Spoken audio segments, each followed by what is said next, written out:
Hello दोस्तों, तो आप लोगों का स्वागत है स्टडी विथ मी में। तो हमारा आज का जो टॉपिक होने वाला है वो जेपीएससी सिलेबस के अकॉर्डिंग शिवाजी का प्रशासन है। तो चलिए देखते हैं क्वेश्चन। शिवाजी के शासन प्रबंध या मराठा प्रशासन का विवरण प्रस्तुत करें। तो जैसे कि हम सबसे पहले भूमिका लिखेंगे और शिवाजी के प्रशासन को पूरा अच्छे से बताना है कि उनके प्रशासन व्यवस्था कैसा था। तो चलिए भूमिका देखते हैं। शिवाजी ने अपने राज्य का प्रशासन कुशलतापूर्वक संचालित किया था। उनका प्रशासन भी दक्कन के राज्यों के प्रशासन से मिलता जुलता था। शिवाजी के प्रशासन में हिंदू प्रशासन एवं मुगल साम्राज्य का प्रशासन का समन्वय दिखाई देता है। मराठा साम्राज्य के प्रमुख शासक के रूप में शिवाजी स्वयं राज्य के सर्वोच्च अधिकारी थे तथा प्रशासनिक कार्यों का प्रमुख दायित्व उनके हाथों में था, जो छत्रपति कहलाते थे। छत्रपति के बाद पेशवा का पद आया, जो मराठा प्रशासन में प्रधानमंत्री की हैसियत से कार्य करता था। संभवत बालाजी विश्वनाथ पहले पेशवा थे और फिर आगे भी पेशवागिरी का पद चलते रहा और सभी प्रकार के शासकीय और प्रशासकीय कार्यों का प्रमुख पेशवा ही हो गया। तो चलिए देखते हैं आगे। थोड़ा सा उनका जो भूमिका था और उनके जीवन परिचय वो देख लिए हम लोग। आगे बढ़ते हैं। मराठा राज्य का शासन व्यवस्था। तो हम लोग मराठा राज्य की शासन व्यवस्था को देखेंगे। वास्तव में मराठा राज्य एक निरंकुश राजतंत्रात्मक शासन व्यवस्था थी, जिसमें राजा की भूमिका सर्वोपरि थी। शासक का प्रमुख उद्देश्य प्रजा की सुरक्षा, शांति एवं सुव्यवस्था बनाए रखना था। राजा की सहायता के लिए अष्टप्रधान नामक मंत्री परिषद होती थी। यह मंत्री परिषद संपूर्ण कार्यों से संबंधित निर्णय लेता था। शिवाजी के प्रशासनिक संरचना को इस प्रकार से बांटकर देखा जा सकता है। तो चलिए देखते हैं संरचना, प्रशासनिक संरचना कैसा था। तो प्रशासनिक संरचना में सबसे पहले केंद्रीय प्रशासन था, उसके बाद राज्य प्रांतीय प्रशासन चलता था, उसके बाद जिला प्रशासन आता है और उसके बाद फिर ग्राम प्रशासन आता है। तो एक एक करके सबको देख लेते हैं।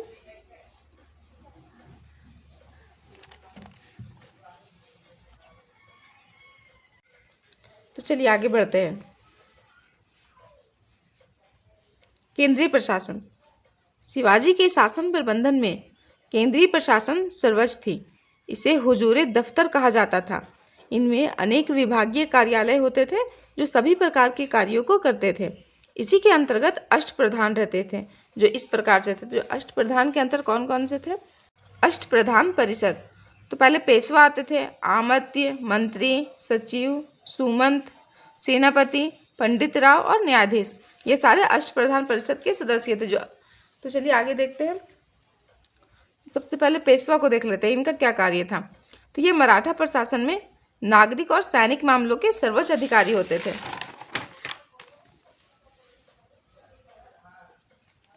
इसे प्रधानमंत्री भी कहा जाता था, जो मराठा प्रशासन का सभी कार्यों को करते थे। उसके बाद आता है हमारा आमत्य।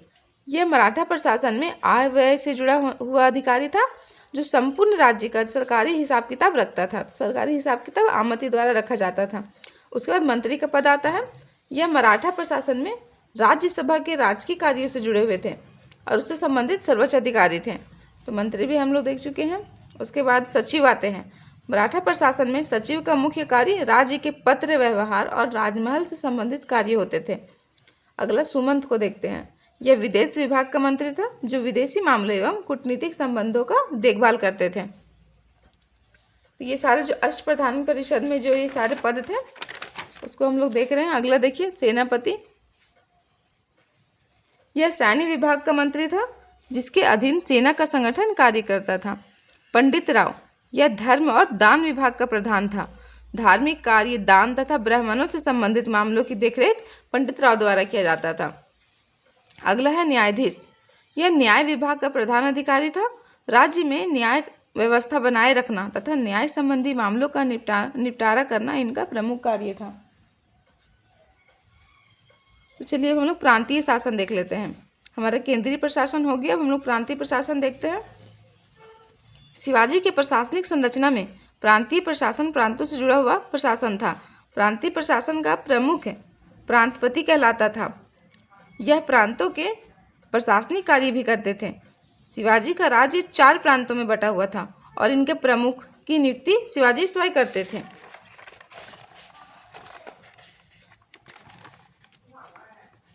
चलिए आगे बढ़ते हैं।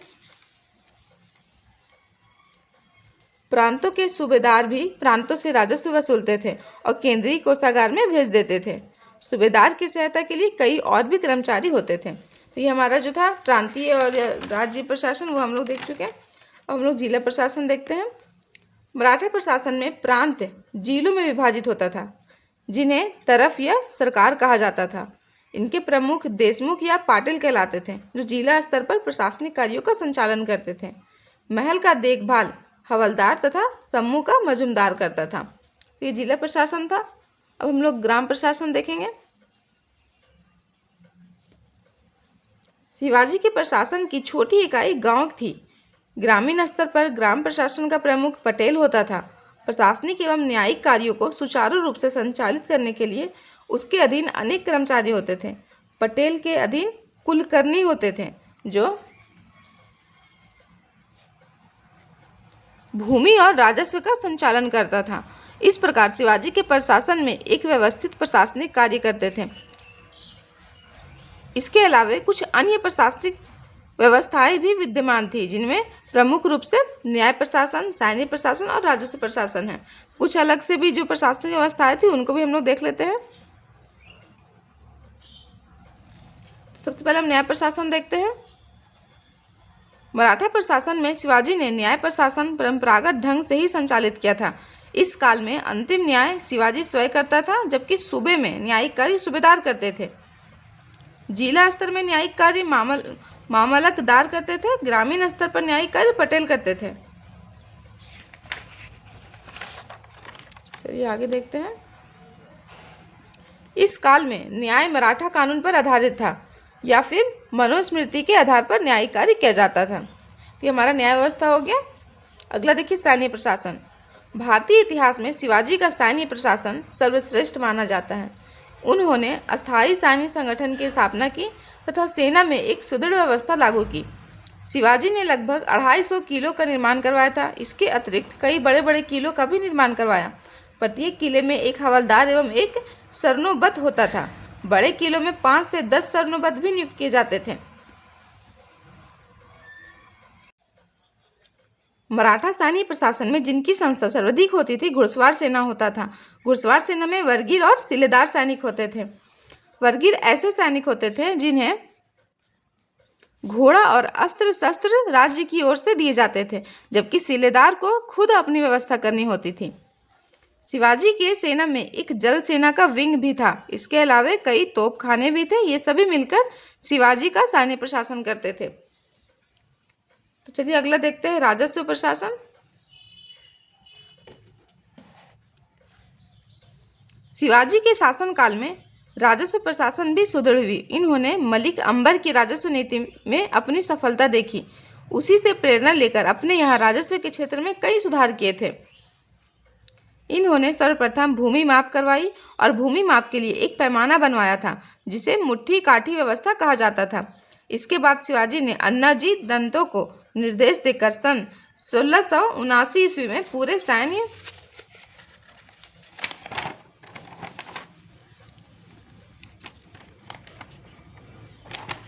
1679 ईस्वी में पूरे राज्य का भू सर्वेक्षण करवाया। भू सर्वेक्षण के आधार पर भू राजस्व की दर निर्धारित की गई। इस काल में सामान्यतः उपज का लगभग 33% भाग भू राजस्व के रूप में लिया जाता था, जिसे बाद में बढ़ाकर 40% कर दिया गया। शिवाजी के शासनकाल में भू राजस्व नगद तथा अनाज दोनों के रूप में लिया जाता था। अकाल अथवा प्राकृतिक आपदा की स्थिति में राज्य की ओर से किसानों को सहायता भी प्रदान की जाती थी। इस काल में आय के 2 प्रमुख स्रोत थे, सरदेशमुखी या पुराने जमींदारों से लिया जाने वाला कर था, और अगला था चौथ या बाहरी राज्यों से लिया जाने वाला कर था। इस प्रकार से हमारा जो पूरा टॉपिक था वो कंप्लीट हो गया है। शिवाजी का जो प्रशासन व्यवस्था कैसा था वो हम लोग देख चुके हैं। तो चलिए अब हम लोग निष्कर्ष देखेंगे। इस प्रकार मराठा राज्य का शासन प्रबंधन सुदृढ़ एवं व्यवस्थित था, जिसमें शिवाजी की महत्वपूर्ण भूमिका थी। यह उनकी प्रशासनिक दक्षता का प्रतीक था तथा इसी सुदृढ़ प्रशासनिक व्यवस्था के कारण मराठों ने लगभग 150 वर्षों तक शासन किया। तो आज का जो टॉपिक था वो यहीं पे ख़त्म होता है। नेक्स्ट वीडियो में मिलेंगे नेक्स्ट टॉपिक के साथ। वीडियो अच्छी लगी तो वीडियो को लाइक कीजिए, चैनल को सब्सक्राइब कीजिए, और आप लोगों को किस पेपर में किस क्वेश्चन में दिक्कत है वो ज़रूर बताइए, ताकि मैं उससे रिलेटेड वीडियो लेकर के आऊँ।